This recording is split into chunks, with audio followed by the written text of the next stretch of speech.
Всем известно, что самые важные слова на свадебной церемонии — это «пока смерть не разлучит вас». Эти слова символизируют не только торжественный момент, но и готовность двух любящих сердец пройти вместе через все, что готовит жизнь, и оставаться рядом до самого конца. Для молодой пары, поженившейся в горах Новой Зеландии, день их свадьбы должен был стать апофеозом любви и счастья. Но судьба распорядилась иначе. Смерть пришла всего через 30 минут после того, как они дали друг другу клятвы вечной любви. Итан и Амелия были влюблены друг в друга с самого детства. Они познакомились в частной школе в Сиднее, где их родители, таты, представители старых австралийских династий, состояли в одном клубе и встречались на одних и тех же благотворительных вечерах. Будучи детьми, они сначала подружились, вместе делали уроки и играли в школьном саду, но по мере взросления их дружба переросла в нечто большее. В 16 лет они стали парой, хотя мало кто верил, что юношеская любовь способна пережить испытания временем. Тем не менее, их чувства не угасли. Напротив, с годами они лишь крепли. Итан и Амелия вместе поступили в университет, окончили его с отличием и начали строить успешную карьеру в семейных компаниях. Их союз не был браком по расчету. Их семьи и так были обеспечены. Им не нужно было жениться ради объединения капитала. Их отношения строились на искренней любви, уважении, общих мечтах и желании всегда быть рядом. Их родители были счастливы, видя, как их дети нашли друг в друге настоящую опору, и хотя свадьба, безусловно, делала две влиятельные семьи еще сильнее, для них главное было счастье молодых. В один прекрасный день Амелия решила устроить для них романтическое путешествие в Сеул. Они остановились в роскошном пентхаусе с панорамным видом на сверкающий город, который никогда не спит. Для Итана эта поездка стала идеальной возможностью осуществить свой давний план — сделать предложение любимой. Он думал об этом неделями, представляя себе идеальный момент, когда они будут одни под звездами, и мир, казалось бы, затаит дыхание, чтобы услышать их клятвы. Итан заказал кольцо с крупным бриллиантом, которое стоило ему почти $100 000. Он не жалел средств, ведь Амелия была для него самой дорогой и любимой.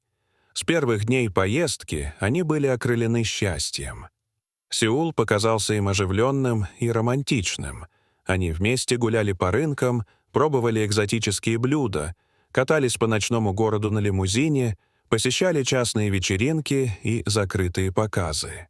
День за днем они наслаждались обществом друг друга. И хотя все вокруг было наполнено огнями, шумом и роскошью, для Итана не существовало ничего важнее, чем тот самый момент, который он готовил. Однажды вечером, поднявшись на крышу их небоскреба, они стояли вдвоем под бесконечным звездным небом, и Итан, наконец, решился. Он встал на одно колено и задал главный вопрос в своей жизни. Его сердце бешено колотилось в груди, когда он ждал ответа.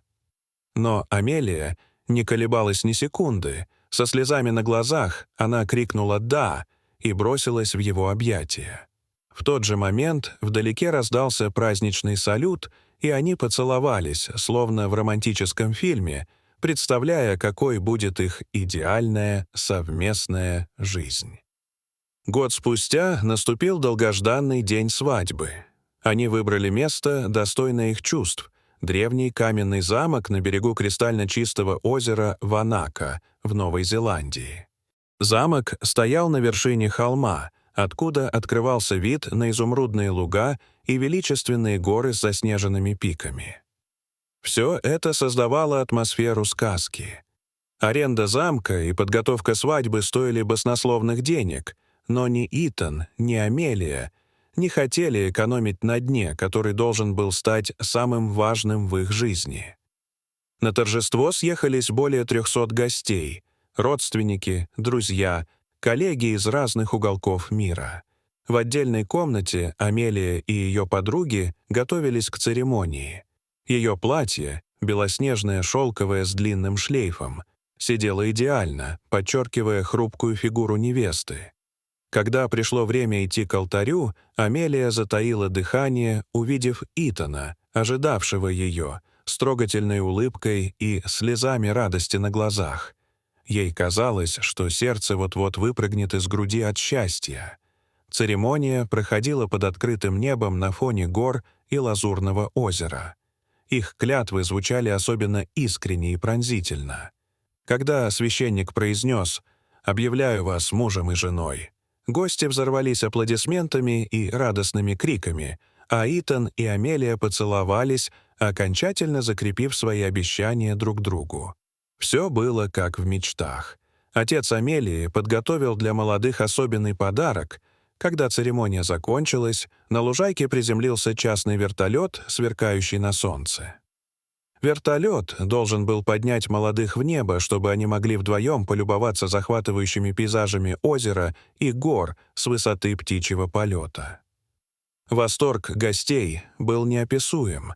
Все снимали происходящее на камеры, делая фотографии счастливых жениха и невесты. Молодожены забрались в вертолет, сфотографировались на фоне шикарного пейзажа, и пилот предупредил гостей отойти на безопасное расстояние. Моторы заревели, лопасти закружились, и машина медленно поднялась вверх, отрываясь от земли. Амелия и Итан махали друзьям.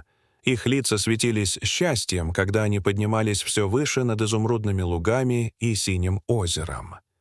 Но внезапно на гору налетел сильный боковой ветер, который ударил по вертолету с такой силой, что он начал раскачиваться. Пилот пытался выровнять машину, но та завалилась на бок, двигатель заглох, и вертолет резко пошел вниз. Всего через несколько секунд он с глухим ударом врезался в горный склон и взорвался, превратившись в огненный шар. Гости, которые только что радостно махали молодоженам, в ужасе наблюдали за трагедией. Люди кричали, рыдали, но никто не мог помочь. Все произошло слишком быстро. Итан, Амелия и пилот погибли мгновенно. В один миг их счастливая сказка превратилась в трагедию. Это место навсегда осталось их последним пристанищем и символом любви, которая не смогла победить судьбу. Дорогие зрители, что вы думаете об этой истории? Расскажите, пожалуйста, в комментариях. А если вам понравилось это видео, то ставьте лайк и подписывайтесь на наш канал. До свидания.